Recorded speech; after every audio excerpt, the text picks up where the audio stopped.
जी, अब हम डिस्कस करते हैं न्यूमेरिकल नंबर जो 17 है उसका तीसरा पार्ट, जिसमें हमने ये बताना है कि जब भी हमारे पास ई आर की वैल्यू ज़ीरो नहीं ना होगी, यानी ई आर यानी रिफ्लेक्शन जो हो रही है मीडियम से इलेक्ट्रोमैग्नेटिक वेव्स की टकरा के, अगर उसकी वैल्यू ज़ीरो नहीं है, अगर रिफ्लेक्शन हमें मिल रही है, तो कभी भी ब्रीविस्टर एंगल जो है वो नहीं होगा। ब्रीविस्टर एंगल तभी हमें मिलेगा जब रिफ्लेक्शन नहीं होगी। यानी हम ये कह सकते हैं कि रिफ्लेक्शन एंगल जो है वो नहीं बनना चाहिए, तभी हमारे पास जो है ब्रीविस्टर एंगल अगर करेगा। तो वो एंगल जिस पे रिफ्लेक्शन नहीं होती, सारी की सारी लाइट ट्रांसमिट कर जाती है, उस एंगल को हम नाम देते हैं ब्रीविस्टर एंगल। तो अब यहाँ पर इसके लिए हम लेट करते हैं पहले कि हमने ई आर फैक्टर जो है उसको ज़ीरो मान लिया। जब ज़ीरो मान लिया तो इसका मतलब है हमारे पास ये फैक्टर जो हमने अभी कैलकुलेट किया था ये ज़ीरो हो गया। जब ये ज़ीरो हो गया तो ये इधर मल्टीप्लाई होकर डिवाइड होकर ज़ीरो होकर 1 माइनस अल्फ़ा बीटा बच गया। अब 1 माइनस अल्फ़ा बीटा के मुताबिक alpha beta is equal to 1, तो अल्फ़ा की वैल्यू 1 ओवर बीटा आ गई। तो अल्फ़ा किसके बराबर है ये हम जानते हैं, पीछे पढ़ चुके हैं, इसके बराबर है। ये वैल्यू हमने यहाँ पुट कर दी। अब ये 1 ओवर बीटा, और बीटा किसके बराबर है, mu 1 v1 over mu 2 v2। तो ये वैल्यू हमने 1 ओवर की फॉर्म में पुट की, तो म्यू2 ऊपर आ जाएगा। अब ये कोस थीटा 1 इधर जाके मल्टीप्लाई होकर कोस थीटा 1 इधर आ गया। यहाँ पर n1 और n2 है, तो हम जानते हैं रिफ्रैक्टिव इंडेक्स और स्पीड जो है वो एक दूसरे के इन्वर्स रिलेशन में है। इस वजह से हम यहाँ पर v2 ओवर v1 पुट कर देते हैं, तो ये हमारे पास आ गई वैल्यू ये। अब कोस इधर चला गया तो ये फैक्टर आ गया। अब दोनों तरफ स्केयर लेके ये स्केयर रूट हमने कैंसिल किया, तो हमारे पास ये वैल्यू आ गई। अब ये माइनस में है तो इस तरफ आके ये क्या हो जाएगी, प्लस में। अब यहाँ से v2 v1 का स्केयर ये कॉमन आ गया, दोनों तरफ स्केयर है। जब ये कॉमन आ गया तो हमारे पास यहाँ पर क्या फैक्टर बच गया, म्यू2 म्यू1 कोस थीटा 1 का स्केयर प्लस साइन थीटा 1 का स्केयर। अब अगर हम ये कहें कि हमारे पास म्यू1 और म्यू2 ये दोनों बराबर हैं किसी मीडियम के लिए, तो ये फैक्टर 1 हो जाएगा, तो ये भी किसके इक्वल, सारा 1 के, तो यहाँ 1 बच गया। अब जब इसको देखा जाए, इधर 1 है, स्केयर रूट लेके यहाँ ख़त्म किया, तो v2 is equal to v1। ये उसी वक्त पॉसिबल होगा जब हम ये कहेंगे कि n1 और n2 बराबर है। इसका मतलब ये हो गया कि वो ये कंडीशन हमें ये मेंशन कर रही है कि हमारी सारी की सारी लाइट जो है ट्रांसमिट हो रही है, रिफ्लेक्शन अकर नहीं हो रही। तो जब हमारे पास रिफ्लेक्शन अकर नहीं होगी, सिर्फ और सिर्फ ट्रांसमिशन होगी, ये सिर्फ उसी वक्त पॉसिबल है जब दोनों मीडियम का रिफ्रैक्टिव इंडेक्स आपस में बराबर होगा। अगर दोनों मीडियम का रिफ्रैक्टिव इंडेक्स बराबर नहीं होगा तो वहाँ पर लाजमी तौर पे कोई ना कोई हमारे पास रिफ्लेक्शन ज़रूर मिलेगी। तो इसका मतलब है देयर इज़ नो ब्रीविस्टर एंगल। जब भी ई नॉट जो है वो ज़ीरो नहीं होता तो कभी भी ब्रीविस्टर एंगल जो है वो यहाँ पर नहीं बनता। उस वक्त बनेगा ब्रीविस्टर एंगल जब ये दोनों मीडियम जो है आपस में बराबर होंगे। तो यही न्यूमेरिकल नंबर 17 का तीसरा पार्ट था, या सेकंड पार्ट इसको कह लें, जो हमने प्रूव करना था। जी, अब हम डिस्कस करते हैं इसके साथ ही न्यूमेरिकल नंबर 18। तो न्यूमेरिकल नंबर 18 है, देखें, the index of refraction of diamond 2.42, construct the graph. और उसके बाद एयर डायमंड इंटरफेस के दरमियान हमने यानी कि टकराव करवाना है, यानी लाइट एयर से आ रही है और बाउंड्री जो है डायमंड की उसके साथ टकरा रही है, और म्यू1 म्यू2 इक्वल टू म्यू नॉट ये आपस में बराबर है। मालूम हमने क्या करना है, एम्पलीट्यूड एट नॉर्मल इंसिडेंस मालूम करना है, ब्रीविस्टर एंगल मालूम करना है, और cross over angle at which reflected and transmitted amplitude are equal. और वो एंगल फाइंड करना है जिस पे हम ये कह सकते हैं कि रिफ्लेक्टेड और ट्रांसमिटेड लाइट जो है उनका एम्पलीट्यूड आपस में बराबर है। तो ये हमने चीज़ें जो है ये फाइंड आउट करनी है। तो न्यूमेरिकल बहुत इंपॉर्टेंट है ये भी, तो इसको ज़रा तसल्ली से आपने समझना है।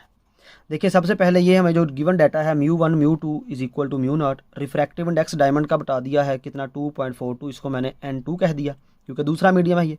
और रिफ्लेक्टिव इंडेक्स एयर का आपको पता होना चाहिए n1 है, ये हमने 1 कह दिया क्योंकि लाइट फर्स्ट मीडियम से आ रही है और सेकंड मीडियम के साथ जा रही है। तो ये n1 है और यहाँ पर n2 है, लाइट इधर से ऐसे आ रही है, यहाँ पे टकरा के इधर भी जा रही है। तो अब हम जानते हैं बीटा जो है ये किसके बराबर है, आपको पता होना चाहिए कि बीटा जो है ये बेसिकली बराबर होता है beta is equal to mu one v1 μ2 v2। अब μ1 μ2 आपस में बराबर हैं तो ये तो हो गई कैंसिल। v1 और v1 और रिफ्रैक्टिव इंडेक्स सेकंड का, उन दोनों का आपस में रिलेशन इन्वर्स होता है। तो v1 की जगह n2 आ जाएगा, v2 की जगह n1 आ जाएगा। तो इस तरह से बीटा जो है n2 ओवर n1 के बराबर आ गया। अगर इसको हम इन्वर्ट करें तो ये n1 over n2 is equal to 1 over beta आ जाता है। अब यहाँ पर अगर वैल्यू पुट करें तो हमारे पास बीटा की वैल्यू 2.42 आ जाती है इस फॉर्मूले के अकॉर्डिंग। तो ये आपको पहले पता हो जानी चाहिए। अब हम जानते हैं अल्फ़ा किसके बराबर है, तो अल्फ़ा हमने जब कैलकुलेट किया था टॉपिक के अंदर तो वो इसके बराबर हमने बना लिया था 1 minus n1 square n1 over n2 whole का square sine square theta divided by cos theta. अब n1 और n2 किसके बराबर हमने ऊपर लिखा है 1 ओवर बीटा के, तो इसकी जगह हम 1 ओवर बीटा लिख देते हैं सारे का स्क्वायर। अब बीटा की वैल्यू हम निकाल चुके, ये यहाँ वैल्यू पुट करें इसका स्क्वायर आ जाएगा। तो ये फैक्टर बन गया हमारे पास। अब ये कोस थीटा है, इधर अल्फ़ा है तो अल्फ़ा के साथ ये मल्टीप्लाई हो गया, ये आ गया अल्फ़ा कोस थीटा और ये सारा फैक्टर। अब दोनों तरफ हमने स्क्वायर ले लिया, जब स्क्वायर लेंगे तो alpha square cos square theta is equal to 1 minus sine square theta divided by 2.42 इसका स्क्वायर। अब आप देखें ये भी साइन स्क्वायर थीटा है और यहाँ पे कोस स्क्वायर थीटा है, तो इसको मैं साइन में कन्वर्ट कर लेता हूँ, 1 माइनस साइन स्क्वायर थीटा लिख दिया। अब ये माइनस का फैक्टर, इसको हम पहले मल्टीप्लाई करते हैं, alpha square minus alpha square sine square theta, ये माइनस का फैक्टर और ये भी माइनस का फैक्टर। ये 1 इधर आके माइनस हो गया, ये माइनस इधर जाके प्लस हो गया, तो ये माइनस का इधर आके प्लस हो गया। अब इन दोनों से कॉमन क्या आ गया, इन दोनों से साइन स्क्वायर थीटा कॉमन आ गया, इधर बच गया अल्फ़ा स्क्वायर माइनस 1 ओवर 2.42 इसका स्क्वायर। जब इसको सॉल्व करते हैं 1 ओवर 2.42 इसका स्क्वायर तो ये आंसर बन जाता है 0.17 और ये वैल्यू बाकी अल्फ़ा वाली एज इट इज़ हम रहने देते हैं, इसको इक्वेशन नंबर ए कह देते हैं। तो ये पहले बेसिक सिनेरियो था, बेसिक काम था जो हमने बीटा की वैल्यू फाइंड की और जनरलाइज किया अल्फ़ा को। इसके बाद हमारे पास कैलकुलेट हमने जो करना है पहला पार्ट वो क्या है जी, एम्पलीट्यूड है। अभी तक हमने जो काम किया है वो बेसिकली क्वेश्चन की स्टेटमेंट को समझते हुए अपनी तरफ से एक आसानी के लिए एक इक्वेशन बना के रख ली है। जितना सिंपलीफाई इसको कर सकते थे हमने इसको सिंपलीफाई कर लिया। अब हम क्या करते हैं, पहला पार्ट सॉल्व करते हैं और वो क्या है, कैलकुलेट एम्पलीट्यूड यानी ई नॉट आर और ई नॉट टी फाइंड करना है eight normal incidence. Normal incidence का मतलब है थीटा 0 है, जब थीटा 0 है तो अल्फ़ा भी 1 हो जाएगा। हम जानते हैं कि जनरल फार्मूला जो है चैप्टर न्यूमेरिकल नंबर 17 में भी किया, तो E nought R alpha minus beta over alpha plus beta E nought 1। अब जब ये इस तरफ जाके डिवाइड हो गया तो यहाँ पे 1 1 पुट किया तो हमारे पास ये आ जाएगा 1 माइनस बीटा और 1 प्लस बीटा। बीटा की वैल्यू 2.42 है, ये वैल्यू पुट की, तो जब इसको हम सॉल्व आउट करते हैं तो ये आंसर आता है माइनस 0.41 और ये 5। तो ये हमारे पास आंसर किसका आ गया जी, ये हमारे पास आंसर आ गया ई नॉट आर का। अगर इसको 1 मान लिया जाए तो ये ई नॉट आर का आ गया। इसी तरह से ई नॉट टी जो है इसके बराबर है, इधर आके डिवाइड कर दिया, इसको 1 मान लेंगे तो ई नॉट टी रह जाएगा। 1 इधर पुट करेंगे क्योंकि नॉर्मल इंसिडेंस बोला है, तो बीटा की वैल्यू 2.42 है, इसको कैलकुलेट करें तो आंसर आ गया 0.585। तो ये हमने एम्पलीट्यूड फाइंड कर लिया, ट्रांसमिशन का भी और रिफ्लेक्शन का भी। अब इसका दूसरा एंगल था वो क्या था जी, ब्रीविस्टर एंगल फाइंड करना, दूसरा पार्ट इसका। तो ब्रीविस्टर एंगल के लिए हमने फार्मूला ड्राइव किया है पिछले टॉपिक में, tan theta B is equal to n2 over n1। n2 कितना है 2.42, n1 कितना है 1, तो इन दोनों को डिवाइड करके tan का इन्वर्स ले तो ये डायरेक्ट आंसर आ गया। तो ये हमने ब्रीविस्टर एंगल फाइंड कर लिया। अब अगला पार्ट क्या है जी, दी क्रॉस ओवर एंगल फाइंड करना है। क्रॉस ओवर एंगल जो है, जो हमने अल्फ़ा की इक्वेशन बनाई है ना, तो वो बेसिकली क्रॉस ओवर एंगल ही है कि कितना एंगल जो है वो क्रॉस हो रहा है, क्योंकि अल्फ़ा जो है वो बेसिकली किसके बराबर हमने निकाल चुके हैं, cos theta 2 divided by cos theta 1। तो इसको क्रॉस ओवर एंगल का नाम देते हैं। तो अब आप देखें ये उस वक्त फाइंड करना है जब ये दोनों आपस में बराबर हैं। तो इन दोनों को बराबर रखने के लिए हम इनकी वैल्यू पुट कर देते हैं, तो ये इनकी वैल्यू आ गई आई ई नॉट 1 भी आता है तो वो कैंसिल होकर यही फैक्टर बच गया मैग्नीट्यूड वाला। तो इसको हमने देखें अल्फ़ा प्लस बीटा दोनों तरफ से कैंसिल हो गया, तो 2 is equal to alpha minus beta बच गया।